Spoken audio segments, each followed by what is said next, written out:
So, pwede pa rin naman kayo maging agent. Halimbawa, naging sub-agent kayo before, hindi na kayo pwede maging sub-agent again. Yun po kasi yung sinasabi ko na bawal na kayo maging sub-agent ulit.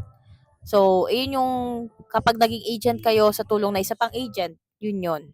Pero in case na gusto nyo po maging agent ulit, maaari kayong mag-apply directly kay Popolive, which is you need to have 10 to 15 hosts. And kung sakali naman pong naging agent kayo before sa tulong ni Popolive at hindi pa kayo nagiging sub-agent, pwede kayo maging sub-agent po. So, isang beses lang kasi kayo magiging sub-agent ha, kung sakali man po na na-dissolve ang agency ninyo.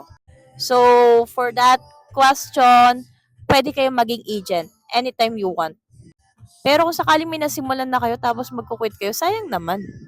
Balak nyo rin pala maging agent ulit eh. Bakit kayo hihinto? Kung ang problema ninyo, yung upper agent ninyo, like that, edi i-block ninyo, ganun lang yun. Daigan ninyo kasi kapag parehas na kayo ng commission ratio or kaya mas mataas ka na ng commission ratio sa upper agent mo, wala na siyang makukuha commission sa'yo. Ganun yun. So, wala namang problema sa pagiging sub-agent guys ha. And wala namang problema kung sakali mang ayaw niya na maging agent ulit. Mag-message lang kayo sa help kung ayaw niya na mag-agent.